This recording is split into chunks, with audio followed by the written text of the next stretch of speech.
Hello friends, this is Shalini Srivastava. स्वागत है आपका टीचिंग लर्नर्स में। तो कैसे हैं आप लोग? उम्मीद है कि आप लोग बढ़िया होंगे और आपकी पढ़ाई अच्छी चल रही होगी। जैसा कि आप जानते हैं कि आपकी 29 और 30 जनवरी को, ठीक है, जैसा कि आप जानते हैं कि आपकी 29 और 30 जनवरी को डेट आ गई है। यूपी टेट का एग्जाम आपका कराया जाएगा 29 और 30 जनवरी 2026 को। तो उससे पहले हम क्या है, सब्जेक्ट वाइज आपका सिलेबस डिस्कस करेंगे। जो भी सब्जेक्ट है, क्या आपको पढ़ना है क्या नहीं पढ़ना है, उन सभी चीज़ों के बारे में हम बात करेंगे।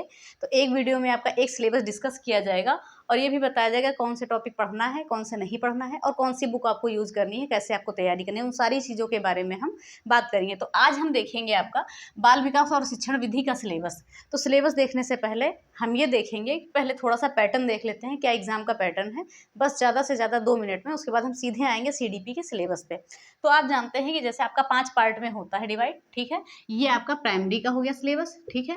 ये हो गया आपका प्राइमरी का, थोड़ा सा हम ओवरव्यू ले रहे हैं। और ये हो गया आपका जूनियर का या अपर का, ठीक है। तो हम जानते हैं कि एक सब्जेक्ट है आपका बाल विकास एवं शिक्षण विधि। देखिए इसमें क्या है, सभी पार्ट आपके 30-30 नंबर के होंगे प्राइमरी में, ठीक है। तो बाल विकास एवं शिक्षण विधि, इसमें 30 क्वेश्चन होंगे आपके 30 मार्क्स से, ठीक है।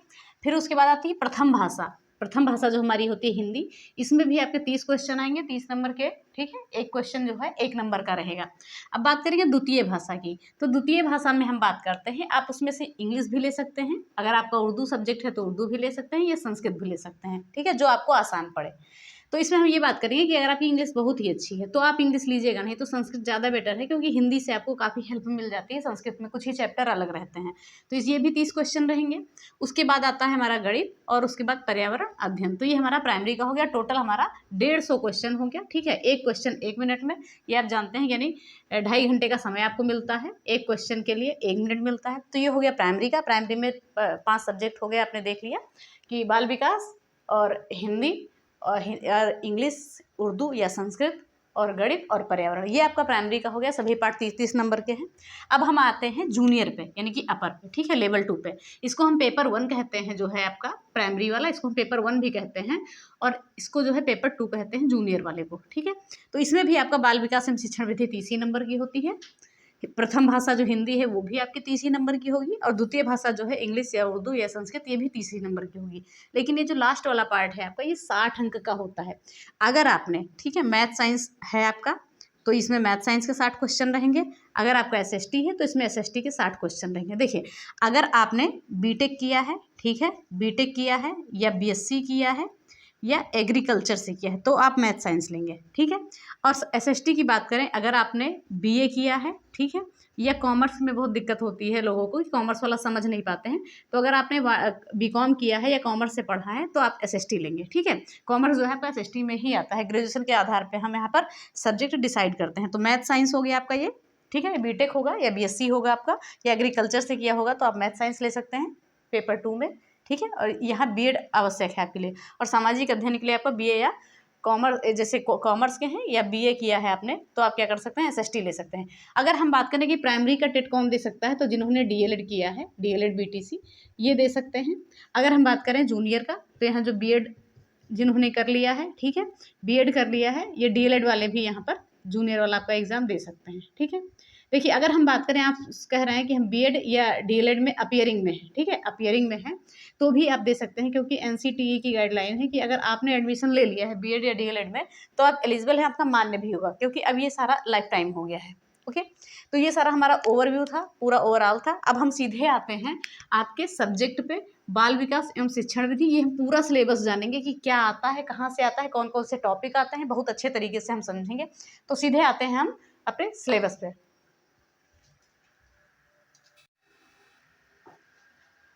चलिए, अब हम आते हैं सीधे सिलेबस पे, जो हमारा सिलेबस है सीडीपी का, ठीक है, बाल विकास एवं शिक्षण विधि का। देखिए, ऊपर आ नहीं रहा है, लेकिन टेलीग्राम पे हम जो पीडीएफ डालेंगे उसमें आपको पूरा मिल जाएगा, ठीक है। हो सकता है कुछ ऊपर को दिखाई नहीं दे रहा हो आपको, तो वो सारी चीज़ें हम आपको टेलीग्राम पे प्रोवाइड करा देंगे। तो चलिए पहले हम देख लेते हैं कि सीडीपी में सिलेबस क्या है और कहाँ कहाँ से प्रश्न पूछे जाते हैं, कहाँ से ज़्यादा प्रश्न पूछे जाते हैं। क्योंकि ये आपका 30 नंबर का है, हर पार्ट 30 नंबर का, जानते हैं आप। क्योंकि स्कोर, कुछ चीज़ें हैं जो स्कोरिंग होती हैं, यहाँ से 30 में से 28 नंबर कम से कम आप कवर कर लें। ओके, तो चलिए सिलेबस पे हम आते हैं। सीधे सीधे हम देखते हैं, कुछ पॉइंट है, पॉइंट के अंदर भी चीज़ें हमने लिखी हैं सिलेबस के। तो वो हम देखते हैं। पहला हमारा है बाल विकास, ठीक है। बाल विकास के बारे में चीज़ें पूछी गई हैं। तो बाल विकास के बारे में क्या क्या पूछा जाता है हमारे यूपी टेट की परीक्षा में, वो आपका पेपर 1 हो या पेपर 2 हो। बस पेपर 1 में आपका लेवल अलग रहता है, पेपर 2 में थोड़ा सा अप रहता है, ठीक है। तो बाल विकास की बात करेंगे, वृद्धि और विकास की अवधारणा, ठीक है। अगर आपने डीएलएड किया है और आपने किताबें पढ़ी हैं, पूरे जो है साइकोलॉजी की सारी किताबें आपने पढ़ी हैं, तीनों सेमेस्टर में या चारों सेमेस्टर में, तो आपको कुछ नया नहीं लगेगा, सब आसानी से हो जाएगा। बहुत सारे लोग नए होंगे, नहीं पढ़ा होगा, तो उनको आप जाएंगे हमारे यूट्यूब पे, पहले मैंने पढ़ाया है यूपी टेट और सुपर टेट का प्लेलिस्ट बना होगा सीडीपी का, तो एकदम कॉन्सेप्ट बेस आपको समझ में आ जाएगा। तो पहले हम देखते हैं सिलेबस में क्या कहा गया है कि वृद्धि और विकास की अवधारणा से आपके प्रश्न आते हैं, ठीक है। और विकास के सिद्धांत, बहुत सारे सिद्धांत हैं विकास के, क्योंकि आप जानते हैं कि विकास जो है एक साथ नहीं होता है। विकास क्या है, निरंतरता से होता है। तो उन सभी चीज़ों के बारे में हम देखेंगे कि सिद्धांत क्या है, कैसे क्या है। तो ये सारी चीज़ें हम डिटेल में पढ़ेंगे, तभी हमें ये चीज़ें समझ में आएंगी। फिर बात करेंगे, अगला टॉपिक है आपका विकास के आयाम। यहाँ से भी क्वेश्चन पूछे जाते हैं आपके।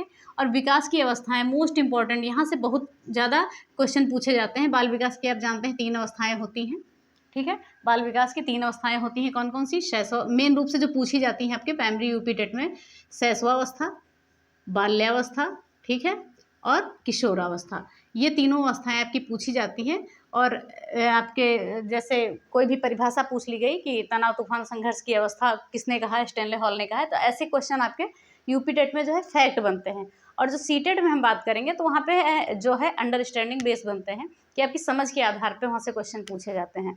और यहाँ पे क्या है, आपको कॉन्सेप्ट क्लियर रखना है कि आपको इस पार्ट के बारे में कितना आता है, और सीटेड में क्या है कि आप कितना समझ सकते हैं, ठीक है, आप कितना समझते हैं उस पार्ट के बारे में।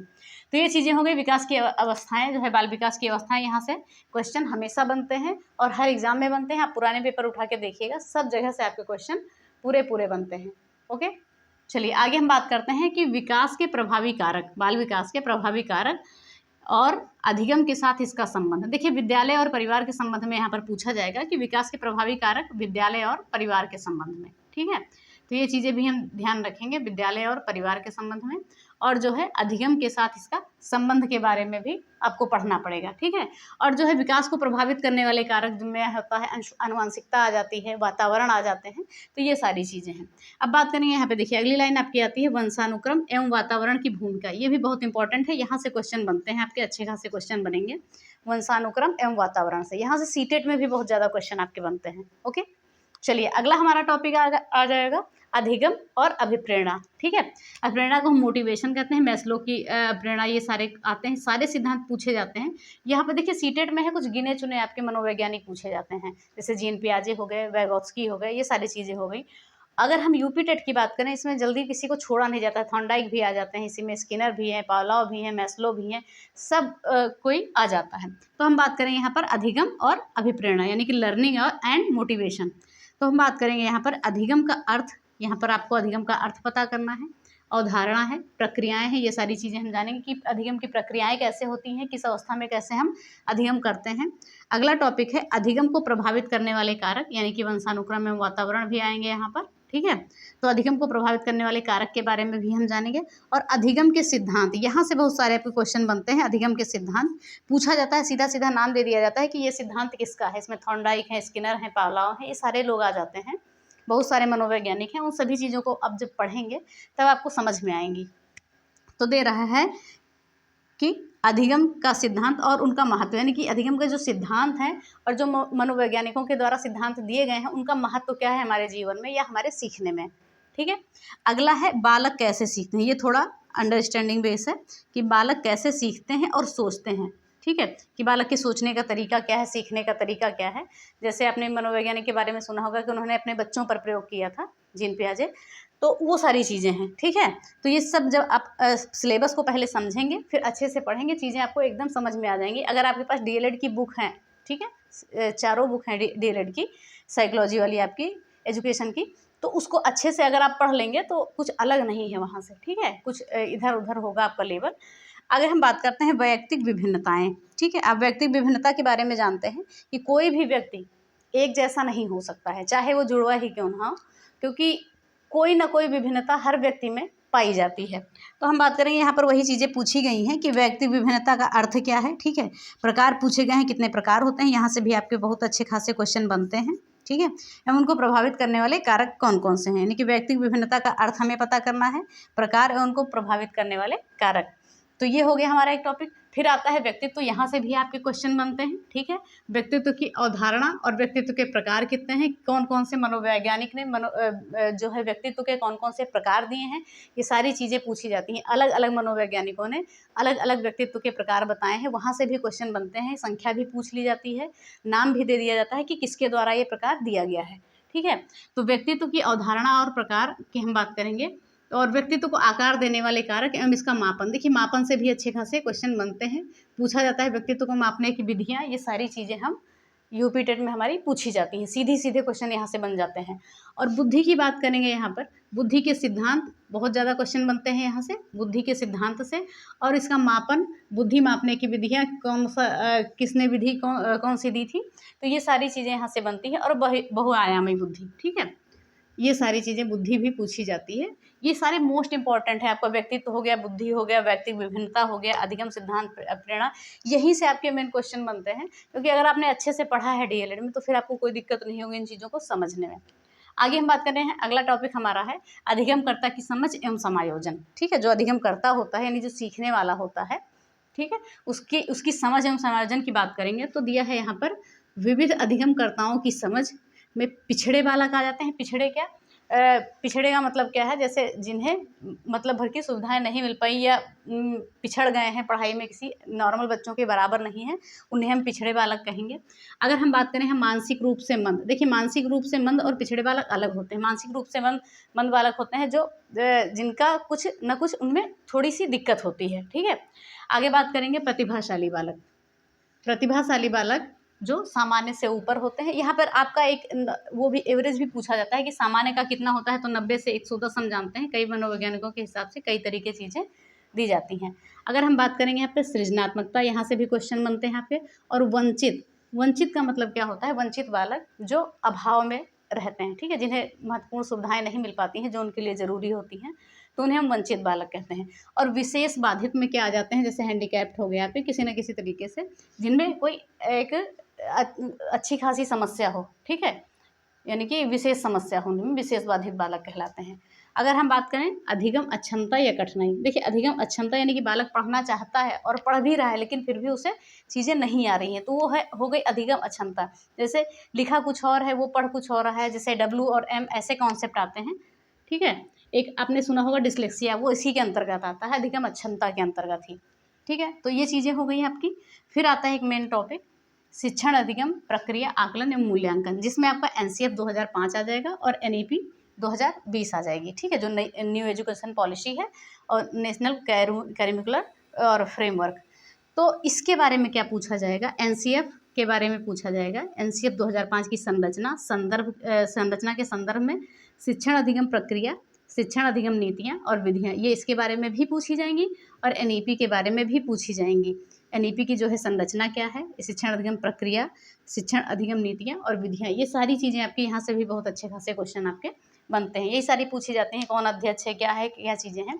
और ये आप जाएंगे मेरे यूट्यूब चैनल पे तो सब पहले ही हमने पढ़ा दिया है। NCF 2005 बहुत ही डिटेल में पढ़ाया है और NEP 2020 भी बहुत ही अच्छे तरीके से पढ़ाई गई है। यहाँ से भी अच्छे खासे आपके क्वेश्चन बनेंगे। तो ये आपका ओवरऑल सब्जेक्ट हो गया यूपी टेट प्राइमरी और जूनियर दोनों का। जल्दी से एक बार हम और देख लेते हैं, एक लाइन में पढ़ लेते हैं और PDF आपको टेलीग्राम पे दिला दी जाएगी, ठीक है, जल्दी से देख लीजिए। बाल विकास के अंतर्गत क्या क्या पूछी जाती है, वृद्धि और विकास की अवधारणा, विकास के सिद्धांत, विकास के आयाम, विकास की अवस्थाएं, तीन कौन कौन सी हैं, शैशवावस्था, बाल्यावस्था, किशोरावस्था, यहीं से आपके क्वेश्चन बनेंगे। और बात करेंगे विकास के प्रभावी कारक और अधिगम के साथ इनका संबंध, ठीक है, और वंशानुक्रम एवं वातावरण, यहाँ से आपके अच्छे खासे क्वेश्चन बनते हैं। फिर आते हैं, हम बात करते हैं अधिगम और अभिप्रेरणा की, यानी कि लर्निंग और मोटिवेशन की। अधिगम का अर्थ, अवधारणा और प्रक्रियाएं, अधिगम को प्रभावित करने वाले कारक, अधिगम का सिद्धांत और उनका महत्व, बालक कैसे सीखते हैं और सोचते हैं, ठीक है। और बात करेंगे फिर अगला टॉपिक है हमारा व्यक्तित्व विभिन्नता। तो इसमें हमारा अर्थ तैयार करना है, प्रकार एवं प्रभावित करने वाले कारक। फिर बात करेंगे व्यक्तित्व, तो बहुत ही इंपॉर्टेंट टॉपिक है, अवधारणा और प्रकार, व्यक्तित्व को आकार देने वाले कारक एवं इसका मापन। फिर आते हैं बुद्धि पे, ये भी बहुत इंपॉर्टेंट है आपका, सिद्धांत और इसका मापन, बहुआयामी बुद्धि, ठीक है। अगर हम बात करें यहाँ पर अधिगमकर्ता की समझ एवं समायोजन, अगला टॉपिक है। इसमें क्या है, विविध अधिगमकर्ताओं की समझ। देखिए अगर आपने अच्छे से पढ़ा है तो थर्ड सेमेस्टर में आपका ये आता है, ठीक है। ये टॉपिक सारे आपके थर्ड सेमेस्टर में मिलेंगे। तो पिछड़े मानसिक रूप से मंद, प्रतिभाशाली, सृजनात्मक, वंचित और विशेष बाधित, अधिगम अक्षमता या कठिनाई। फिर बात करेंगे शिक्षण अधिगम प्रक्रिया, आकलन एवं मूल्यांकन।